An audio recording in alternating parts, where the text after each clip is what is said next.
Hey everyone, welcome back to Stadium Stats.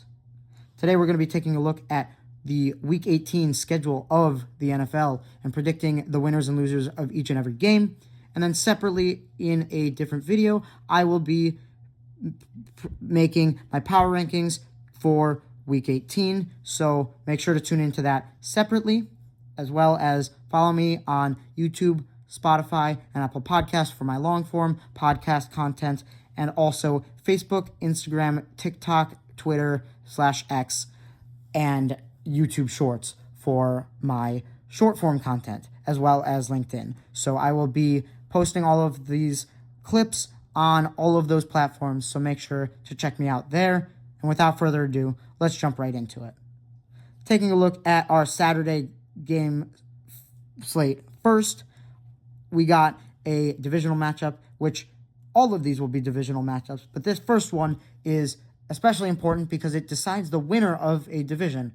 And unfortunately for them, it is the weakest division in football, but the NFC South crown is up for stake between the Panthers and the Buccaneers on Saturday afternoon. The Panthers, they're coming off a loss to the Seahawks in a game where they really didn't look very good. Their offense couldn't do almost anything. The Seahawks defense was absolutely dominant, and Bryce Young looked pretty bad. The run game really never got going either. Their defense did hold Seattle in check in that first half, but kind of let go in that second half. Just an all-around, yet another, unimpressive performance for the Panthers coming off a good performance the week prior.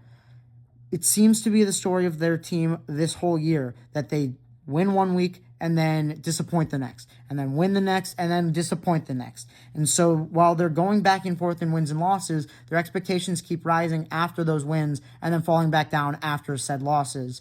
So they seem to keep disappointing. Speaking of teams disappointing, the Buccaneers might be one of the most disappointing teams of the entire year, as they were off to one of the hottest starts. Baker Mayfield was in the MVP conversations, and now they've got a losing record, barely fighting for their playoff lives, and they just lost to the Miami Dolphins. Really not looking great for the Buccaneers. Baker Mayfield hasn't been great. The offense in general just hasn't been great. The defense has looked all right at best, and this team just is inconsistent. It's poorly coached. They don't have the assets in that coaching facility to win these games, and it seems like they're just trying to find ways to actually lose them. For all those reasons, in addition to the Panthers' every other week cycle at this point, and the fact that the Panthers beat the Buccaneers last time, I am going to go with the Panthers to win this and take the NFC South crown. Moving on to our Saturday night game, we have a matchup between the Seattle Seahawks and the San Francisco 49ers. The Seahawks, they're coming off a win over the Panthers in a game where they looked decent in the first half, but they looked great in the second half. Their defense was absolutely dominant the whole game. Their offense really didn't perform very well in the first half, but really did show up in the second half. Zach Charbonnet had a great game, and again, that defense was just absolutely dominant. The 49ers, on the other hand, they played a really impressive game where they won in a shootout 42-38 over the Chicago Bears on Sunday Night Football. Their offense has now been absolutely unstoppable 3 weeks in a row. They've barely been punting lately. They've had back-to-back weeks without punts and 80 combined points going into this game, and then they score 42 on the Bears. This offense seems absolutely unstoppable. Brock Purdy is playing at lights out since he's returned from injury. He's been one of the best quarterbacks, if not the best quarterback, since returning from injury. This team hasn't lost a game since he returned from injury, and this offense is just rolling. Their defense, on the other hand, though, definitely has some holes. The Bears were able to throw all over them, but their run defense has looked significantly better over the past few weeks, as against the Titans, it looked really poor, but then looked great against Jonathan Taylor and looked all right against the Chicago Bears, who also have a very potent run attack. This game is for not only the NFC West crown, but also the number one seed in the NFC. And while both teams have clinched a playoff spot, this determines which team is going to be home for the entirety of the playoffs and which team will be away for the entirety of the playoffs. With that being said, the 49ers are playing at home in this game. They played at home last week, and if they get that number one seed, they will be playing at home through the Super Bowl, assuming they can make it that far, as The Super Bowl is being hosted in Santa Clara for the 49ers, and they would have every game at home if they get that 1 seed. So there's a lot at stake for them. I am going to go with the 49ers to win. They won in week 1 against this same team. Yes, they're a little injured. George Kittle may or may not play. Trent Williams may or may not play as he got banged up in that last game. But I do think there's a good shot they do play, and especially George Kittle. And therefore, that would be a huge boost to an already very potent offense. And I do think that offense will be too much for that Seattle defense to handle. And I don't think Sam Darnold and the Seattle Seahawks can play a mistake-free game on offense to keep up with the 49ers. So therefore, I am going to go with the 49ers. I do think this game will be very close. I do think there's a lot on the line. I just think the 49ers have played their division rivals better than the Seahawks have this year. And so I'm going with the 49ers to win. Moving on, we have a matchup between the Colts and the Texans. The Colts, they're coming off a loss in what's probably Phillip Rivers' last game with the Colts, as they lost 23-17 to the Jaguars in a game where they were up 10 at one point. This season has just been an absolute disappointment. They went in with absolutely no expectations. Daniel Jones was playing great. They were 8-2, had a 98% chance to make the playoffs, and then now have become the first team in NFL history to be 8-2 at one point and not make the playoffs. Really disappointing, especially considering they traded 2 first-round picks for Sauce Gardner, who has now gotten injured twice in the games he's played for the Colts. The Texans, on the other hand, they are coming off a win over the Chargers on Saturday in a game where they looked great on offense for the first 5 minutes of the game and then looked honestly really bad the rest. CJ Stroud was 4 for 4 for over 150 yards and 2 touchdowns, had a really hot start to 2 of the rookie receivers he has, and then just couldn't do almost anything as they scored 6 points the rest of the game. They were really dominant on defense as the Chargers really struggled, especially with their poor O-line, especially due to their injuries and the dominant Texans defensive line. So the Texans did play really well on defense as we've come to know them to play, but their offense continues to be really inconsistent. That being said, I am going to go with the Texans to win. I think the Colts are probably going to start Riley Leonard, and I don't think that brings a lot of hope to the Colts team, and I do think the Texans are just a better team. Texans win. Moving on, we have a matchup between the Browns and the Bengals. The Browns, they're coming off a surprise win over the division rival Steelers in a game that keeps that division alive, as the Steelers did not clinch the division and were not able to win against the Browns and now have to play the Ravens for the division title. The Browns were able to win mainly from defense, as the Steelers could only get 6 points in the entirety of that game. Yes, it really hurt them not having DK Metcalf, but they also just were being dominated by that Browns defense. And it seemed like they were just keyed into the fact that they didn't want Myles Garrett to get the record for most sacks in a season on them. So they keyed too much into Myles Garrett, and now Myles Garrett, who didn't get a sack in that game, is still 1 sack away from the all-time sack record, and we'll see if he can get this in Week 18. He will be going up against the Bengals, who are coming off a pretty dominant win over the Cardinals in a game where they won 37-14, and that score is actually closer looking than it really was, as Jacoby Brissett and the Cardinals scored a touchdown in garbage time that really didn't mean anything. I do think the Bengals are a better team than the Browns. I think their offense is too potent for that Browns defense to really shut down, and I do think the Bengals should be too much for them to handle and will come away with a victory. A little too late, though. Moving on, we have a matchup between the Packers and the Vikings. The Packers, they're likely to sit their starters in this game, as they are locked into the number 7 seed after a loss in dominant fashion to the Ravens on Saturday Night Football, where Derrick Henry had over 200 rushing yards, a career high in rushing attempts, and 4 rushing touchdowns. That run defense of the Packers looked absolutely abysmal, just all around terrible performance on defense. But something to hang their heads on is Malik Willis, the backup quarterback, actually played really well, and that offense was looking pretty good. Although Josh Jacobs was absolutely taken out of that game, just completely shut down, doing absolutely nothing throughout almost the entirety of that game. The Vikings, on the other hand, they're coming off a win on Christmas against the division rival Lions, which knocked them out of the playoffs, as Max Brosmer was quarterbacking for the Vikings, and they had a net of 3 yards passing and still were able to come with a dominant victory over the Lions, as their defense just absolutely dominated the Lions offense, who enforced 6 turnovers.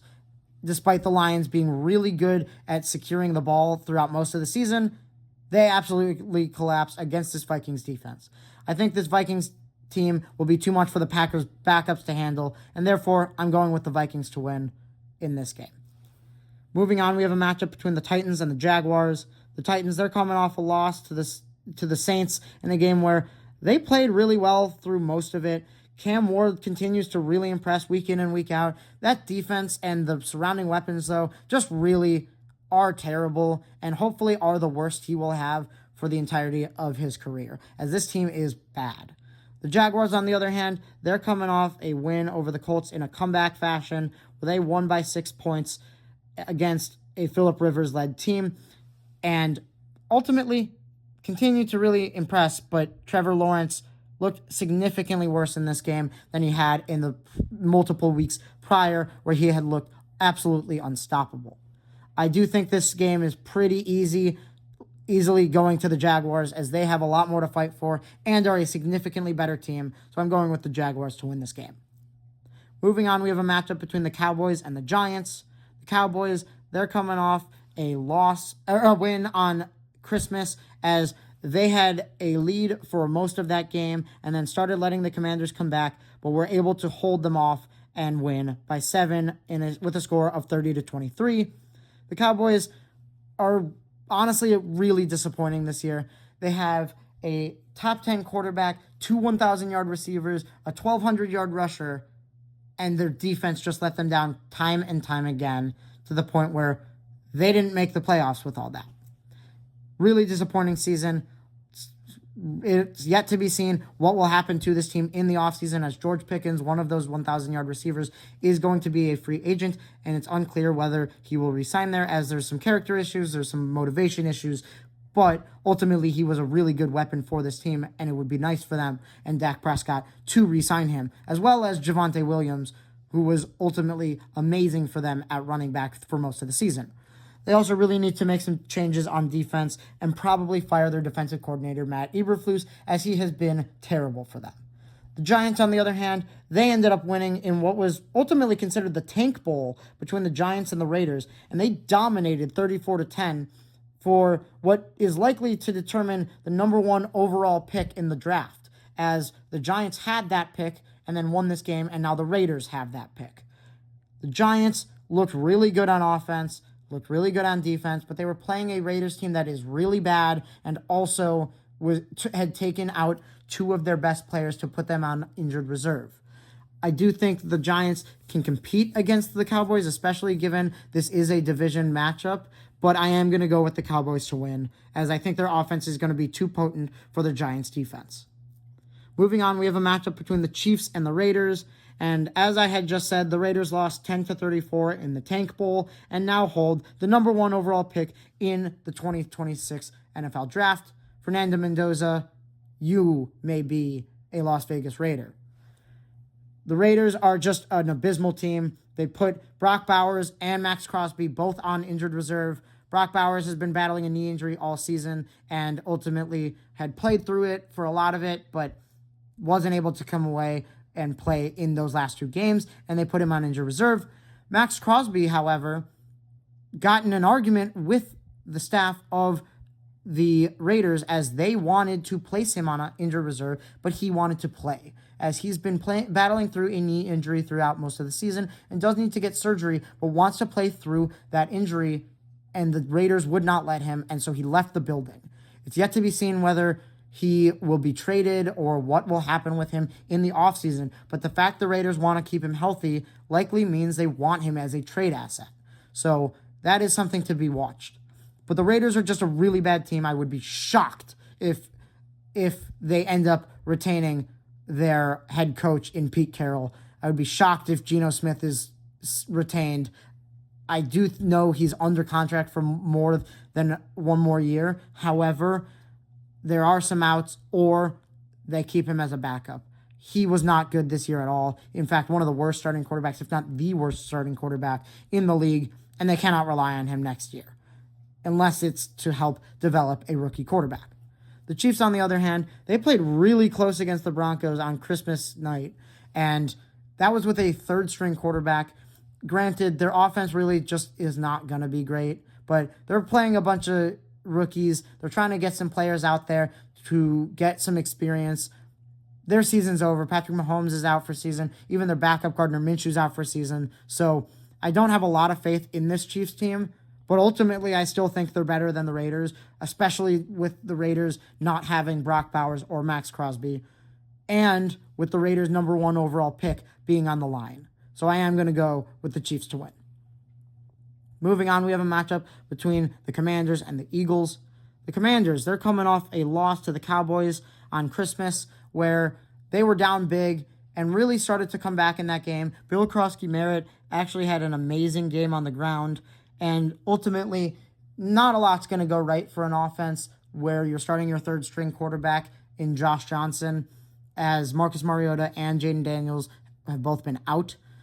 And I don't think that really gets much better against a really good Eagles defense. The Commanders' season is over. It's just seeing if they can get some rookies like Bill Krosky-Merritt to perform, and he did.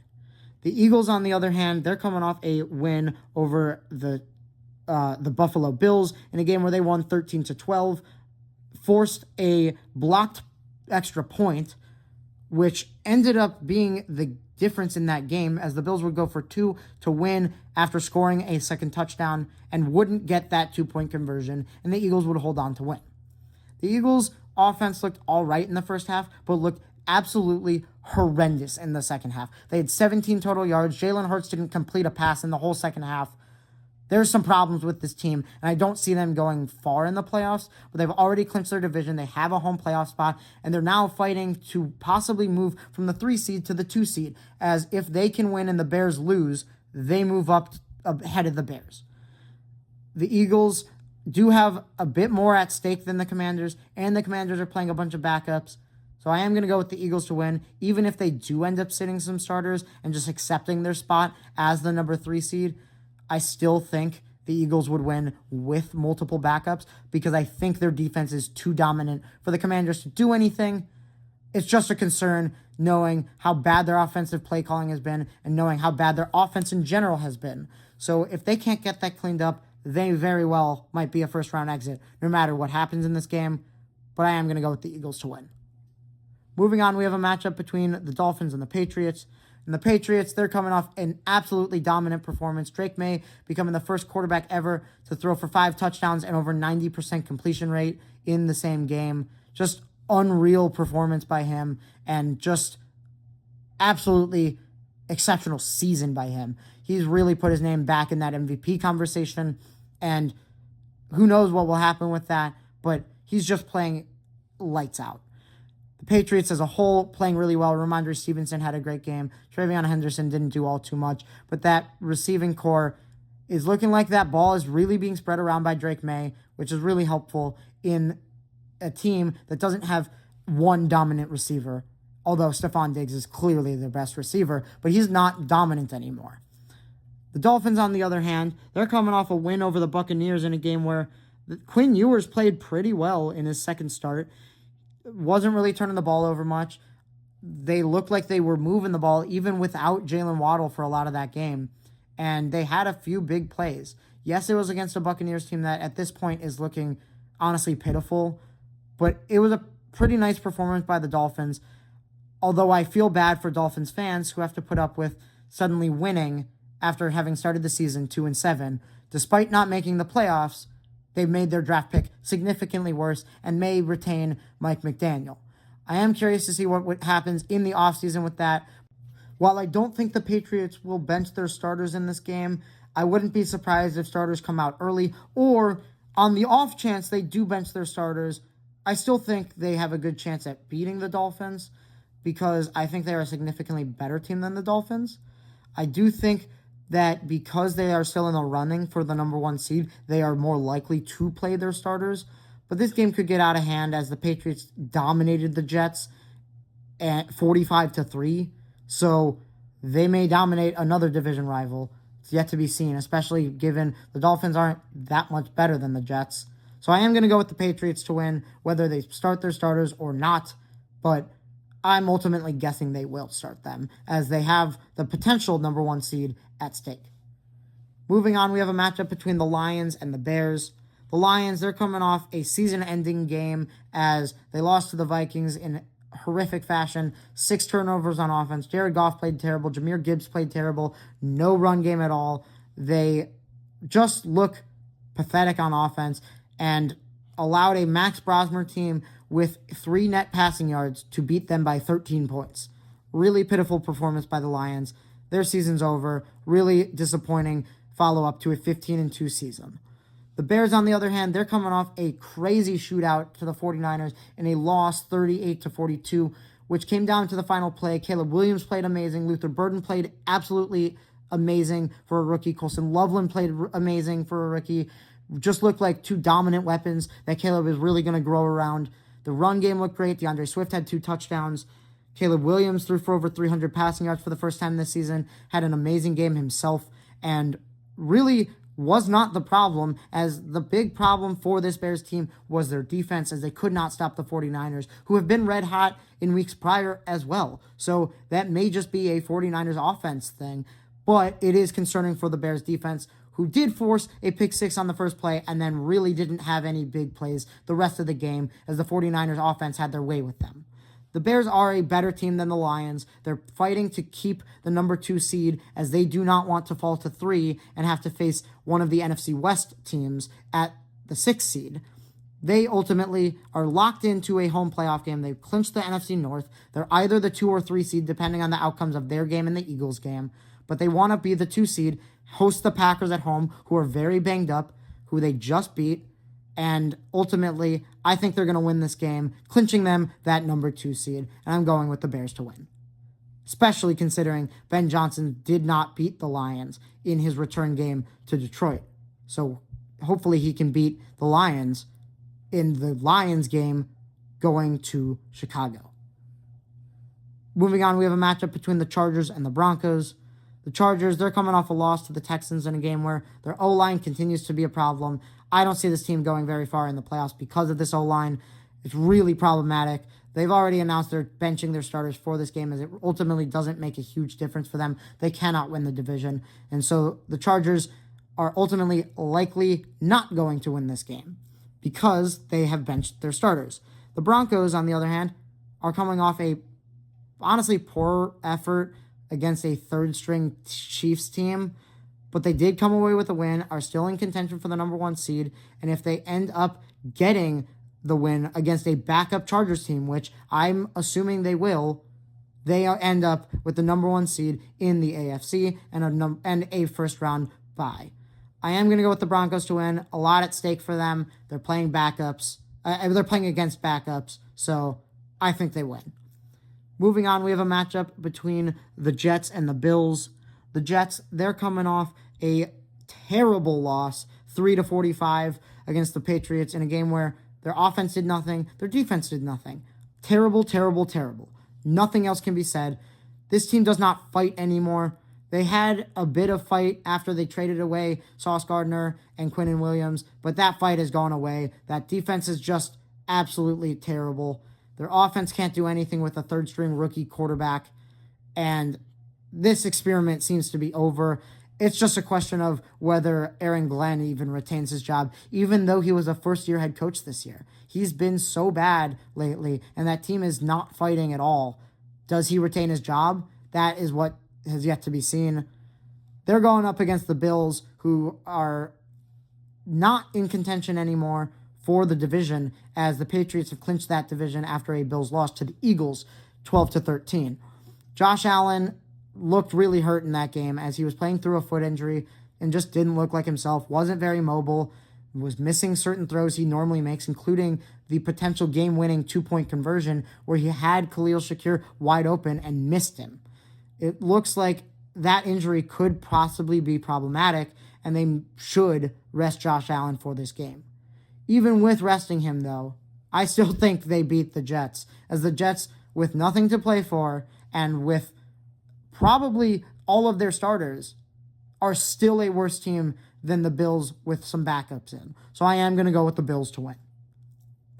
Up next, we have a matchup between the Ravens and the Steelers for what is going to be the AFC North division title, a home playoff game, and making the playoffs, as the Ravens are coming off a dominant win over the Packers to keep their playoff hopes alive, where Derrick Henry had an unreal game, over 200 yards rushing, 4 rushing touchdowns. They put up 41 points with a backup quarterback. Tyler Huntley played pretty decent for a backup quarterback and wasn't really turning the ball over, which is what you need safety from a backup quarterback, especially when you have a dominant running game like they do. This really showed what John Harbaugh can do when he actually doesn't stop using Derrick Henry, as Derrick Henry had a career-high 36 rushing attempts. He is a Hall of Famer and just had a career high. And ultimately, there's some speculation that that is to make up for the fact that Derrick Henry was just absent from the fourth quarter against the Patriots in a game where they were up 10 and ended up losing because they didn't use Derrick Henry. John Harbaugh got a lot of flack for that. Used Derrick Henry a lot in this game, and look what happens. They win by 17 points and run all over the Green Bay Packers. The Steelers, on the other hand, they're coming off a disappointing loss to the Browns, 6-13, where their defense played all right, especially not having TJ Watt, but their offense did absolutely nothing, and not having DK Metcalf is seemingly problematic. It's yet to be seen whether Lamar Jackson will play in this game. I do think that makes a very big difference, as Lamar Jackson is a huge step up from Tyler Huntley. But I do think either way, the Ravens have a lot more offensive firepower behind Derrick Henry than the Steelers do without DK Metcalf. And I don't think the Steelers will be able to do that much against the Ravens. And I don't think either defense is that much better than the other. So I am going to go with the Ravens to win, ultimately clinching the division and making the playoffs, kicking the Steelers out.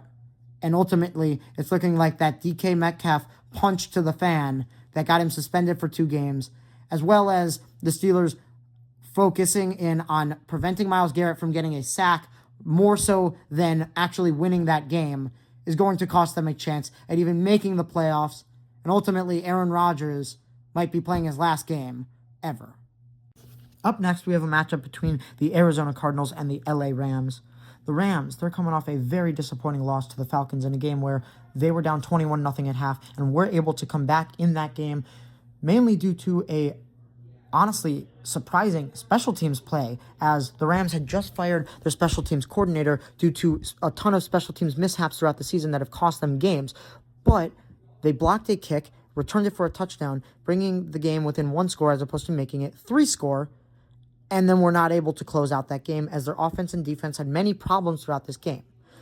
This game had actually showed the Rams' flaws going into the postseason, as they played down to their opponents. They lost to the Panthers, they lost to the Falcons, both in games where Matthew Stafford looked bad on offense. He was turning the ball over, which is not normal. He threw some pick sixes in both games, and ultimately their defense could not key into the players that they needed to, such as in this game being Bijan Robinson, who was playing electric, and they knew he was getting the ball on most plays, and they still couldn't stop him. So there are some problems with the Rams, especially with consistency, and ultimately I think Matthew Stafford ruined his MVP chances for this year, as Drake May has taken over as the favorite. But I do still think the Rams are a very good team. They just need some consistency on their side, and to prove that that special teams play was not a fluke, but ultimately from the change at coordinator position, and prove that they can have consistency on all facets of the ball. The Cardinals, on the other hand, they're coming off a game where they got destroyed by the Bengals, and this is no surprise. They're coached really terribly. They really don't have a lot going for them, even though they have some talented players. This is a bad football team. They haven't won a divisional game. I don't have a lot of hope for them winning this one either, and I ultimately am going to pick the Rams to win this one pretty handedly, but that's mainly due to the Cardinals being bad and the Rams already making it very clear they're starting their starters after this 2-game skid, as they have the 5 versus the 6 seed at stake. They have more at stake. They are the better team. The Cardinals seemingly cannot win any game, especially divisional ones, as they do not have a divisional win this year, and I don't expect that to change here. So I'm going to go with the Rams to win. That is especially true considering the difference in coaching, as Sean McVay is an exceptional coach, and I expect there to be many changes in the Cardinals coaching staff in this offseason. Moving on, we have a matchup between the Falcons and the Saints, and ultimately this game may decide the fate of the Panthers making the playoffs, because it doesn't necessarily come down to the Panthers versus the Buccaneers, as if the Falcons are able to beat the Saints, that pushes the Panthers to be the victor of the NFC South, no matter what the outcome is between the Panthers and Buccaneers, as there would be a three-way tie in the scenario the Panthers lose, but the Falcons win for the division, and the Panthers would then come out through tiebreakers. They would all be 8-9, the Buccaneers, Falcons, and Panthers, but the Panthers would hold the tiebreaker. That all to be said, the Falcons are coming off a very impressive win over the Rams in a game where they played not to lose towards the end and almost did lose, which is a testament to how bad their coaching is in Raheem Morris, as he is not good. There needs to be some coaching changes. He needs to be fired.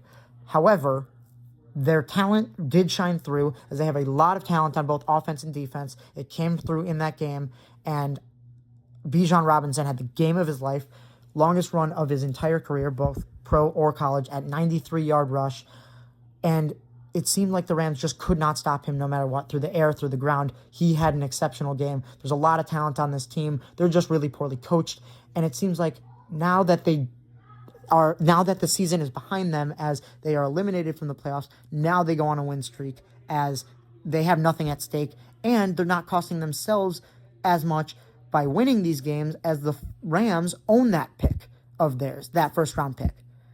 The Saints, on the other hand, they're coming off a really impressive win where Tyler Shuck continues to impress, continues to get a ton of wins, and has a winning record for the first time a Saints rookie quarterback has ever had. He continues to be really impressive, throw for over 300 yards and no turnovers yet again, continues to look like the franchise guy, and this is arguably the worst supporting cast he will ever have, hopefully, for his sake.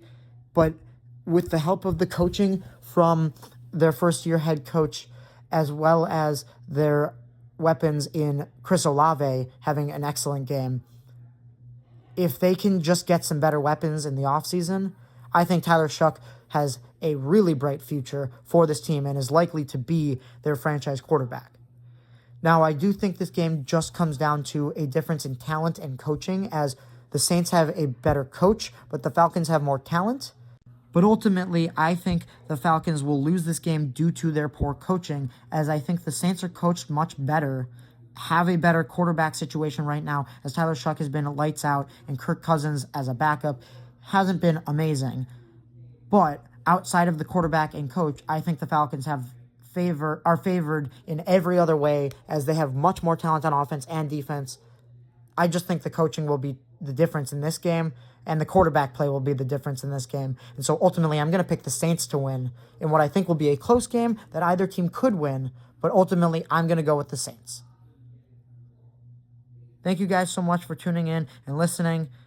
Don't forget to like, comment, and subscribe, as it really goes a long way in helping me out with making this content.